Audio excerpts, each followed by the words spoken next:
ہر عبادت سے برتر عبادت نماز، ساری دولت سے بڑھ کر ہے دولت نماز، ہر عبادت سے برتر عبادت نماز۔ الحمد للہ رب العالمین والصلاة والسلام على سید المرسلین، اما بعد فاعوذ باللہ من الشیطان الرجیم، بسم اللہ الرحمن الرحیم۔ الصلاة والسلام علیک یا رسول اللہ وعلى آلک واصحابک یا حبیب اللہ۔ الصلاة والسلام علیک یا نبی اللہ وعلى آلک واصحابک یا نور اللہ۔ حضرت ابو درداء رضی اللہ تعالی عنہ سے مروی ہے، کہتے ہیں کہ نبی پاک صلی اللہ تعالی علیہ وآلہ وسلم نے ارشاد فرمایا، اکثروا من الصلاة علی یوم الجمعہ فإنہ یوم مشہود تشہدہ الملائکہ۔ فرمایا جمعہ کے دن تم مجھ پر کثرت سے درود پڑھا کرو کہ یہ یوم مشہود ہے، اس میں فرشتے حاضر ہوتے ہیں۔ اور پھر فرمایا وَإِنَّ أَحَدًا لَن يُصَلِّيَ عَلَيَّ إِلَّا أُرِدَتْ عَلَيَّ صَلَاتُهُ حَتَّى يَفْرُغَ مِنْهَا۔ فرمایا اور مجھ پر جو درود پڑے گا وہ پیش کیا جائے گا۔ حضرت ابو درداء رضی اللہ تعالیٰ عنہ کہتے ہیں کہ میں نے عرض کی یا رسول اللہ صلی اللہ تعالیٰ علیہ وآلہ وسلم وبعد الموت، یعنی آپ کے وصال ظاہری کے بعد بھی کیا یہی کیفیت ہوگی؟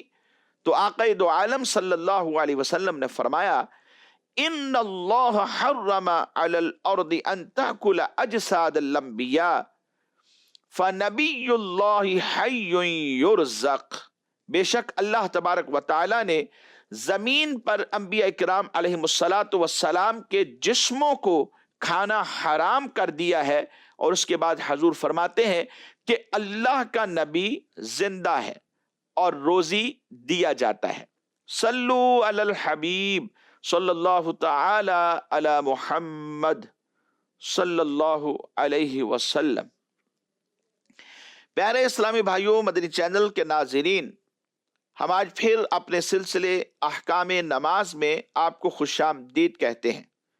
اس سلسلے میں ہم بات کرتے ہیں فضائل پر، اور اس کے ساتھ ساتھ احکام کو بھی شامل کیا جاتا ہے، اور پھر ریکارڈڈ سوالات کو بھی سلسلے کے آخر میں شامل کر لیا جاتا ہے۔ تو آئیے آج کے سلسلے میں جمعۃ المبارک کے حوالے سے چند ایک فضائل عرض کرتا ہوں۔ حضرت ابو لبابہ بن عبد المنذر رضی اللہ تعالیٰ عنہ سے مروی ہے، یہ کہتے ہیں کہ نبی کریم صلی اللہ تعالی علیہ وآلہ وسلم نے ارشاد فرمایا ان یوم الجمعۃ سید الایام واعظمها عند اللہ عز وجل وهو اعظم عند اللہ من یوم الاضحى ویوم الفطر فیہ 5 خلال۔ نبی کریم صلی اللہ علیہ وسلم نے ارشاد فرمایا جمعہ کا دن تمام دنوں کا سردار ہے، اور اللہ تبارک و تعالیٰ کے نزدیک سب سے بڑا ہے، اور وہ اللہ تبارک و تعالیٰ کے نزدیک عید الاضحیٰ اور عید الفطر سے بھی بڑا ہے۔ پھر اس کے بعد آقا دو عالم صلی اللہ علیہ وسلم نے فرمایا اس میں 5 خصلتیں ہیں، اور ان میں سے جو پہلی ہے، فرمایا کہ اللہ تبارک و تعالیٰ نے اسی دن میں آدم علی نبینا و علیہ الصلاۃ والسلام کو پیدا کیا، اور دوسری ارشاد فرمائی کہ اسی میں انہیں زمین پر اتارا۔ یعنی آدم علیہ السلام چونکہ جنت میں تھے، تو وہاں سے جب اللہ تبارک و تعالیٰ کا حکم ہوا کہ زمین پر یہ نزول کریں، زمین پر جائے، تو وہ دن بھی جمعۃ المبارک کا دن تھا۔ اور پھر اس کے بعد تیسری جو خصلت ارشاد فرمائی، فرمایا اسی میں انہیں وفات دی۔ اور جو چوتھی خصلت ہے، اس میں فرمایا کہ 1 ساعت ایسی ہے کہ بندہ اس وقت میں اللہ تبارک و تعالی سے جس چیز کا سوال کرے تو رب تبارک و تعالی اسے دے گا۔ جب تک کہ حرام چیز کا سوال نہ کرے. یعنی جمعۃ المبارک کے دن میں ایک ساعت، ایک گھڑی ایسی ہے کہ اس گھڑی کے اندر، اس ساعت کے اندر، ان لمحات کے اندر اگر بندہ رب تبارک و تعالی کی بارگاہ میں کسی چیز کا سوال کرتا ہے جبکہ وہ حرام نہ ہو، تو اللہ تبارک و تعالی اس کی دعا کو قبول فرماتا ہے اور وہ چیز اسے عطا بھی فرما دیتا ہے. اور پانچویں بات، نبی پاک صلی اللہ علیہ وسلم نے ارشاد فرمایا اسی دن میں قیامت قائم ہوگی.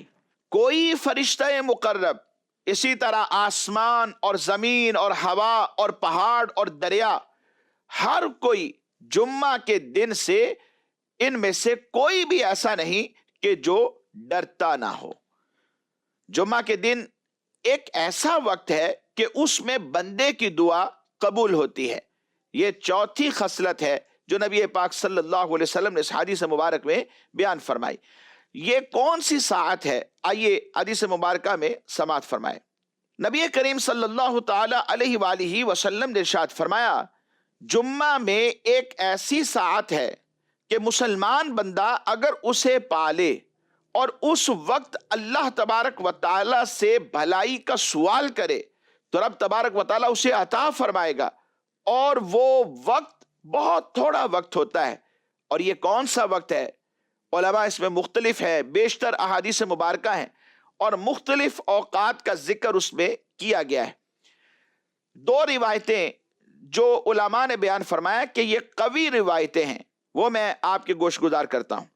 نمبر ایک، فرمایا کہ وہ گھڑی امام کے خطبہ کے لیے بیٹھنے سے ختم نماز تک ہے. یعنی امام صاحب جب خطبہ دینے کے لیے بیٹھ جاتے ہیں تو اس وقت سے لے کے نماز کے ختم ہونے تک وہ گھڑی، وہ لمحات، وہ ساعتیں ہوتی ہیں کہ جن میں بندہ جب اللہ تبارک و تعالیٰ کی بارگاہ میں کچھ مانگ لیتا ہے بشرطے کہ وہ حرام چیز کا سوال نہ کرے تو رب تبارک و تعالیٰ اپنے اس بندے کو عطا فرماتا ہے. حدیث مبارک حضرت ابو بردہ بن ابو موسیٰ اشعری رضی اللہ تعالیٰ سے مروی ہے. یہ کہتے ہیں کہ مجھ سے حضرت عبداللہ بن عمر رضی اللہ تعالی عنہما نے کہا کہ کیا آپ نے اپنے والد سے وہ روایت سنی ہے جو جمعۃ المبارک کی ایک گھڑی کی شان میں، ایک ساعت کی شان میں نبی پاک صلی اللہ علیہ وسلم نے بیان فرمائی؟ تو وہ کہتے ہیں کہ ہاں، میں نے وہ روایت اپنے والد محترم سے سنی ہے. وہ اس طرح بیان فرمایا کرتے تھے کہ رسول اللہ صلی اللہ تعالی علیہ وآلہ وسلم کو میں نے یہ بات کہتے ہوئے سنا ہے ہی ما بین ان یجلس الامام الی ان تقضی الصلاۃ، کہ امام کے خطبہ کے لیے بیٹھنے کے بعد سے نماز کے ختم ہونے تک یہ درمیان میں جو ساعات آتی ہیں یہ وہ ساعتیں ہیں کہ جن میں اللہ تبارک و تعالی اپنے بندے کی مانگی ہوئی دعاؤں کو اپنی بارگاہ میں قبول فرماتا ہے. اور دوسرا قول جو احادیث میں بیان کیا گیا، فرمایا جمعۃ المبارک کے دن کی جو پچھلی ساعت ہے یہ اس سے مراد ہے. اس کے بارے میں موطا امام مالک میں ایک حدیث مبارکہ موجود ہے کہ حضرت ابو ہریرہ رضی اللہ تعالیٰ عنہ اس حدیث کو روایت کرتے ہیں. وہ کہتے ہیں کہ میں کوہ طور کی طرف گیا اور حضرت کعب احبار سے میری ملاقات ہوئی. ان کے پاس میں تھوڑی دیر کے لیے بیٹھ گیا. انہوں نے مجھے توریت شریف کی 2 روایتیں سنائیں اور میں نے ان سے نبی پاک صلی اللہ علیہ وسلم کی حدیثیں بیان کی.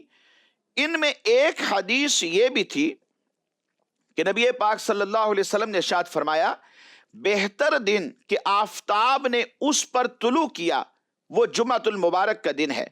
اسی دن میں آدم علیہ السلام پیدا کیے گئے، اسی دن میں انہیں نیچے اترنے کا حکم ارشاد ہوا اور اسی دن میں ان کی توبہ قبول ہوئی اور اسی دن میں ان کا انتقال ہوا اور اسی میں قیامت قائم ہوگی. اور کوئی جانور ایسا نہیں کہ جمعہ کے دن صبح کے وقت آفتاب نکلنے تک قیامت کے ڈر سے چیختا نہ ہو سوائے آدمی اور جن کے. اور اس میں ایک ایسا وقت ہے کہ مسلمان بندہ نماز پڑھنے میں اسے پا لیتا ہے تو اللہ تبارک و تعالی سے اس وقت میں جس شے کے بارے میں سوال کرے گا رب تبارک و تعالی اسے عطا فرما دے گا. حضرت کعب احبار نے کہا سال میں ایسا ایک دن ہے؟ تو آپ کہتے ہیں کہ میں نے کہا کہ بلکہ ہر جمعہ میں. کعب احبار نے توریت پڑھ کر کہا کہ رسول اللہ صلی اللہ علیہ وسلم نے سچ فرمایا. حضرت سیدنا ابو ہریرہ رضی اللہ تعالیٰ عنہ کہتے ہیں پھر میں عبداللہ بن سلام رضی اللہ تعالیٰ عنہ سے ملا اور کعب احبار کی مجلس اور جمعہ کے بارے میں جو حدیث مبارک انہوں نے بیان کی تھی اس کا ذکر بھی میں نے کیا، اور یہ کہ کعب احبار نے کیا کہا تھا وہ بھی میں نے ان کے سامنے ذکر کر دیا. یہ ہر سال میں ایک دن ہے، یہ ذکر انہوں نے کیا تھا. عبداللہ بن سلام رضی اللہ تعالیٰ عنہ نے کہا کہ کعب نے یہاں بات درست نہیں کی. میں نے کہا کہ پھر کعب نے تو توریت پڑھ کر یہ بات بیان کی تھی، بلکہ وہ ساعت ہر جمعہ میں ہے. تو آپ کہنے لگے کعب نے سچ کہا. پھر عبداللہ بن سلام نے کہا تمہیں معلوم ہے کہ یہ کون سی ساعت ہے؟ تو آپ کہتے ہیں کہ میں نے کہا مجھے بتائیے اور اس میں بخل نہ کیجیے. آپ فرمانے لگے کہ جمعہ کے دن کی پچھلی ساعت ہے. تو میں نے کہا پچھلی ساعت کیسے ہو سکتی ہے؟ نبی پاک صلی اللہ علیہ وسلم نے تو یہ ارشاد فرمایا ہے کہ مسلمان بندہ نماز پڑھتے میں اسے پائے گا اور وہ نماز کا وقت نہیں ہے. یعنی پچھلی ساعت جو ہے نماز کا وقت نہیں، جبکہ نبی پاک صلی اللہ علیہ وسلم کے فرمان کے مطابق یہ ہے کہ نماز پڑھتے ہوئے اسے پائے گا. تو عبداللہ بن سلام رضی اللہ تعالیٰ عنہ کہنے لگے کیا حضور نبی پاک صلی اللہ علیہ وسلم نے یہ نہیں فرمایا کہ جو کسی مجلس میں انتظار نماز میں بیٹھے وہ بھی نماز میں ہوتا ہے؟ تو سیدنا ابو ہریرہ رضی اللہ تعالیٰ عنہ کہنے لگے کہ میں نے کہا بلا کیوں نہیں. تو انہوں نے کہا کہ یہ وہی ساعت ہے، یعنی نماز پڑھنے سے لے کر نماز کے انتظار میں ہی بیٹھا ہو اگرچہ تو وہ بھی اسی کے اندر داخل ہے، اور اس میں بھی اگر وہ اللہ تبارک و تعالیٰ کی بارگاہ میں دعا کرتا ہے تو اس ساعت میں مانگی ہوئی دعا اللہ تبارک و تعالیٰ اپنے بندے کی قبول فرما لیتا ہے. مدنی چینل کے ناظرین، آئیے آج کے سلسلے میں چند ایک احکام کو بھی اس دن کے حوالے سے شامل کرتے ہیں. کیا جمعۃ المبارک کے دن عورتوں پر بھی نہانا یہ سنت ہے یا عورتوں کے لیے سنت نہیں ہے؟ اگر صحیح قول کو سامنے رکھا جائے تو اس کے مطابق جمعۃ المبارک کے دن کے لیے غسل کرنا یہ سنت نہیں ہے، بلکہ نماز جمعہ پڑھنے والوں کے لیے سنت ہے، اور عورتیں نماز جمعہ نہیں پڑھتی اس لیے ان کے لیے سنت نہیں ہے. اور یہاں سنت سے مراد بھی سنت غیر مؤکدہ ہے. ہاں البتہ اگر عورت جمعہ کے دن ویسے ہی اچھی نیت کے ساتھ غسل کر لے، مثلا صفائی ستھرائی حاصل کرنے کے لیے یہ غسل کر لیتی ہے تو ایک اچھی بات ہے، لیکن یہ جمعہ کا غسل سنت نہیں کہلائے گا. مزید ایک سوال شامل سلسلہ کرتے ہیں کہ نماز جمعہ کی شرائط کیا کیا ہیں، اور کیا نماز جمعہ کے لیے جامع مسجد کا ہونا یہ ضروری ہے، شرط ہے یا نہیں ہے؟ اور دوسری مساجد یا کسی اور جگہ جمعہ کی نماز اگر پڑھی جائے جامع مسجد کے علاوہ تو کیا ہماری نماز ہو جائے گی یا جامع مسجد میں ہی جانا یہ ضروری ہے؟ سب سے پہلے یہ بات ذہن میں رکھیے کہ جمعۃ المبارک کی نماز کے لیے شرائط کیا کیا ہیں. نماز جمعہ کی ادائیگی کے لیے 6 شرائط فقہاء کرام نے بیان فرمائی. نمبر 1 شہر یا فنا شہر، دوسرا بادشاہ اسلام یا اس کا نائب جسے بادشاہ نے نماز جمعہ قائم کرنے کا حکم دیا ہو، اور تیسرا ظہر کی نماز کا وقت ہو، اور چوتھی شرط خطبہ، اور پانچویں جماعت کا ہونا، یعنی امام کے علاوہ کم از کم 3 افراد اس نماز میں موجود ہوں. اور جو چھٹی شرط ہے وہ ہے اذن عام، یعنی عام اجازت کا ہونا. اب ان 6 شرائط کو سامنے رکھتے ہوئے ان کے تناظر میں اگر آپ دیکھیں تو جامع مسجد کا ہونا اس میں شرط نہیں ہے. تو جامع مسجد میں جمعہ قائم کرنا یہ شرط نہیں. کسی اور مسجد میں جو چھوٹی مسجد ہو، اگرچہ محلہ کی مسجد ہے، اس میں بھی اگر نماز جمعہ قائم کیا جائے تو نماز جمعہ ہو جاتا ہے. ہاں یہ ہے کہ جامع مسجد میں اگر نماز جمعہ قائم کیا جائے تو ثواب زیادہ ملتا ہے.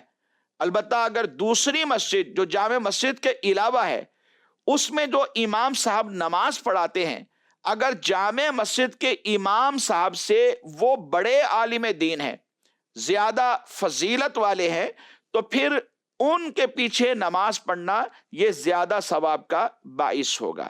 تو یہ 6 شرائط ذہن میں رکھی جائیں، ان کو اگر آپ سامنے رکھیں گے تو ہمیں ہر بات واضح ہو جائے گی کہ نماز جمعۃ المبارک کی ادائیگی کے لیے جامع مسجد کا ہونا شرط نہیں ہے۔ کسی گراؤنڈ میں، کسی میدان میں یا کسی چھوٹی مسجد میں بھی اگر نماز جمعہ قائم کیا جائے گا تو نماز ہو جائے گی۔ ان 6 شرائط کے تناظر میں ایک اعتراض ہو سکتا ہے کہ ایک شرط یہ ہے کہ سلطان اسلام خود یا اپنے نائب کو نماز جمعہ قائم کرنے کا حکم دے تو ان کے پیچھے نماز پڑھی جائے گی۔ تو اب یہاں عام پاک و ہند میں اگر ہم دیکھیں تو ہر شہر میں سلطان اسلام تو نہیں ہوتے، نہ ان کے نائب ہوتے ہیں، تو پھر امام جمعہ کس کو بنایا جائے؟ اس حوالے سے ہمارے فقہا نے ہماری آسانی کے لیے بات درج کی ہے کہ جہاں سلطان اسلام یا اس کا نائب نہیں ہوتا، جیسے ہمارے ان شہروں میں ہوتا ہے، تو اپنے شہر میں جو عامت الناس ہیں، عام لوگ ہیں، جو شخص نماز پڑھانے کا اہل ہوتا ہے، ان لوگوں میں سے جسے بھی نماز جمعہ کا امام مقرر کر لیں گے اس کے پیچھے نماز پڑھی جا سکتی ہے۔ یعنی عوام الناس کو یہ درجہ ہوگا کہ جسے وہ چن لیتے ہیں وہ نماز جمعہ پڑھانے کے لیے امام بن سکتا ہے۔ اگر کوئی ایسا ادارہ ہو کہ جہاں بہت سارے امپلائیز ہیں، کام کرتے ہیں، مسجد بھی موجود ہے بھی شہر کے اندر، تمام شرائط بھی پائی جاتی ہیں، سوائے ایک شرط کے کہ دروازہ بند کر دیا جاتا ہے، باہر سے کسی کو آنے کی اجازت نہیں ہوتی، تو کیا وہاں نماز جمعہ قائم کیا جا سکتا ہے؟ فقہا نے لکھا نماز جمعہ کی ادائیگی کے لیے جو 6 شرائط ہیں ان میں سے ایک اذن عام ہے، یعنی عام اجازت کا ہونا۔ اگر دروازہ بند کر دیا جائے اور باہر سے کسی کو آنے کی اجازت نہیں ہے تو پھر یہ اذن عام کی شرط گویا نہیں پائی گئی، اور شرط اس کو کہتے ہیں کہ جب وہ نہ پائی جائے تو مشروط بھی نہیں پایا جا سکتا۔ لہذا ایسا ادارہ کہ جس کا دروازہ بند کر دیا جاتا ہے، باہر سے کسی کو آنے کی اجازت نہیں ہوتی، تو یہ اذن عام نہیں، تو وہاں پر جمعہ بھی نہیں ہو سکتا۔ ہاں اگر دروازہ کھول دیا جائے اور ہر ایک کو آنے کی اجازت دے دی جائے، جو چاہے اس مسجد میں آ کر نماز جمعہ ادا کر سکتا ہو، تو پھر وہاں پر دیگر اور شرائط پائے جانے کی موجودگی میں نماز جمعہ قائم کیا جا سکتا ہے۔ مدنی چینل کے ناظرین، آئیے چند ایک سوالات جو ریکارڈڈ ہیں وہ بھی آج کے اس سلسلے میں شامل کرتے ہیں۔ جی سوال چلائیے۔ میرا نام حافظ عدنان اتاری، میں بہاول نگر سے رہنے والا ہوں۔ میرا مفتی صاحب کی بارگاہ میں سوال عرض یہ ہے کہ دوسری صورتوں کے یاد ہوتے ہوئے کیا نماز کی ہر رکعت میں سورۃ فاتحہ کے بعد سورۃ اخلاص پڑھ سکتے ہیں یا نہیں؟ اس صورت میں اگر ہر رکعت میں سورۃ اخلاص پڑھی جائے تو کیا نماز ہو جائے گی؟ دوسری اور صورتوں کے یاد ہوتے ہوئے فرائض کے اندر صرف ایک ہی صورت کی تکرار کرنا اور ہر رکعت میں وہی صورت پڑھنا یہ مکروہ تنزیہی ہے، ناپسندیدہ ہے۔ بہتر یہ ہے کہ ہر رکعت میں دوسری صورت بدل کر پڑھی جائے یا دوسرے مقام سے پڑھا جائے۔ البتہ نوافل میں یا سنتوں میں یہ مکروہ تنزیہی نہیں ہے۔ ایک ہی صورت کو اگرچہ وہ سورہ اخلاص ہے، ہر رکعت میں اس کا تکرار کرنا چاہیں تو شرعاً حرج نہیں ہے۔ مزید سوال چلائیے۔ میرا نام سید محمد صلاح الدین ہے۔ میرا مفتی صاحب کی بارگاہ میں سوال ہے کہ امام صاحب کے سجدہ صاحب کرنے کے بعد اگر کوئی شخص آیا تو کیا وہ اقتدا کر سکتا ہے؟ جواب ارشاد فرمائے گا۔ اگر امام صاحب کے اوپر سجدہ صاحب واجب تھا اور انہوں نے سجدہ صاحب کیا، بعد میں کوئی شخص آیا اور نماز میں امام صاحب کی اقتدا کرتا ہے تو اس کی اقتدا درست ہو جائے گی، کیونکہ وہ نماز ہی کے ایک جز میں امام صاحب کے ساتھ شریک ہو گیا۔ ہاں اگر امام صاحب کے اوپر سجدہ صاحب واجب ہی نہیں تھا بلکہ انہوں نے بھول کر سجدہ صاحب کیا، پھر اس کے بعد وہ شخص کہ جس نے نئے سرے سے آ کر ان کی اقتدا سجدہ صاحب کے بعد کی تھی، اسے اگر بعد میں پتہ چل جاتا ہے کہ امام صاحب کے اوپر تو سجدہ صاحب واجب ہی نہیں تھا، انہوں نے بھول کر کیا ہے، تو اب اس کی وہ نماز فاسد ہو جائے گی، اسے دوبارہ پڑھنا ضروری ہے۔ ہاں اگر اسے معلوم ہی نہ ہو سکے، کسی نے بتایا بھی نہیں اور یہ بھی نماز پڑھ کے چلا گیا تو اس شخص کی پھر نماز فاسد نہیں ہوگی. اور اس کی وجہ یہ ہے کہ امام کی حالت کو صلاح و ثواب یعنی درستگی پر ہی محمول کیا جانا چاہیے، اور اسی نے اسی کے اعتبار سے نماز پڑھی تو لہذا اس کی نماز بھی ہو جائے گی. اگر اسے پتہ چل جاتا تو نماز فاسد ہو جاتی اور دوبارہ پڑھنی پڑتی. ایسی صورت میں کہ جب امام صاحب کے اوپر سجدہ سہو واجب نہ ہو تو انہیں چاہیے کہ بعد میں اناؤنس کر دیا کریں کہ بھائی میرے اوپر سجدہ سہو واجب نہیں تھا، میں نے احتیاطاً کیا یا میں نے بھول کر کیا ہے، تو پھر اس کے اعتبار سے جو احکام ہوں گے وہ لوگوں کو سکھا دیے جائیں تاکہ لوگ اپنی نمازوں کو درست کر لیں. مزید سوال چلائیے. میرا نام قاسم ہے. میرا مفتی صاحب سے یہ سوال ہے، نماز جنازہ ادا کرتے ہوئے تکبیروں کے بعد جو پڑھنا تھا اس میں غلطی لگے کہ دوسری تکبیر میں دعا پڑھ لی اور تیسری تکبیر میں درود شریف پڑھ لیا، ایسے کرنے سے نماز جنازہ ادا ہو جائے گا کہ نہیں؟ نماز جنازہ کی چاروں تکبیریں یہ نماز جنازہ کے ارکان ہیں، رکن کی حیثیت رکھتی ہیں، اور ان میں جو پڑھا جاتا ہے پہلی تکبیر کے بعد ثنا، دوسری تکبیر کے بعد درود پاک اور تیسری تکبیر کے بعد دعا، یہ جو ترتیب ہے یہ سنت ہے. اگر کسی نے اس کے برخلاف کیا تو نماز جنازہ اس کی ہو جائے گی. ہاں زیادہ سے زیادہ یہ کہیں گے کہ اس نے خلاف سنت عمل کیا ہے. مزید سوال چلائیے. میرا مفتی صاحب سے یہ سوال ہے کہ اگر مرد نماز پڑھ رہا ہو تو وہ فجر، مغرب اور عشاء میں جوہری قرات بھی کر سکتا ہے، تو اگر کسی عورت کو بلند آواز سے قرات کرنے سے خشوع خضوع ملتا ہو تو کیا وہ ان نمازوں سے جوہری قرات کر سکتی ہے؟ عورت کو جہری نماز میں بھی، یہ جوہری نہیں جہری ہوتا ہے، عورت کو جہری نماز میں بھی بلند آواز سے قرات کرنا یہ منع ہے. اگرچہ بلند آواز سے قرات کرنے میں اسے خشوع و خضوع ہی حاصل ہوتا ہو، کیونکہ مرد اور عورت کی نماز میں کئی امور کے اندر فرق ہے اور ان میں سے ایک یہ بھی ہے. عورت جہری نمازوں میں قرات جہر یعنی بلند آواز سے نہیں کرے گی بلکہ آہستہ آواز سے کرنے کا اسے حکم دیا جائے گا. البتہ جو سری قرات ہے یعنی آہستہ آواز میں جن نمازوں میں قرات کی جاتی ہے، سری قرات کے لیے بھی اتنی آواز اس کے لیے ضروری ہے کہ اپنے کانوں تک ایک ایک حرف واضح طور پر پہنچ جائے، یعنی خود اس کے اپنے کان سنے اتنی آواز رکھے، خواہ نمازیں جہری ہوں یا نمازیں سری ہوں یعنی آہستہ آواز سے پڑھی جانے والی ہوں، اسے یہی کہا جائے گا کہ یہ سری قرات کرے. مدنی چینل کے ناظرین، ہمارے آج کے اس سلسلے کا وقت اختتام کو پہنچا. آئندہ تک کے لیے اجازت دیجیے. دعا گو ہیں اللہ تبارک و تعالی ہم سب پر اپنا رحم و کرم فرمائے، ہمیں اپنا فضل و کرم عطا فرمائے. آمین بجاہ النبی الامین صلی اللہ تعالی علیہ وآلہ وصحابہ وبارک وسلم. ہر عبادت سے برتر عبادت نماز، ساری دولت سے بڑھ کر ہے دولت نماز. ہر عبادت سے برتر عبادت نماز.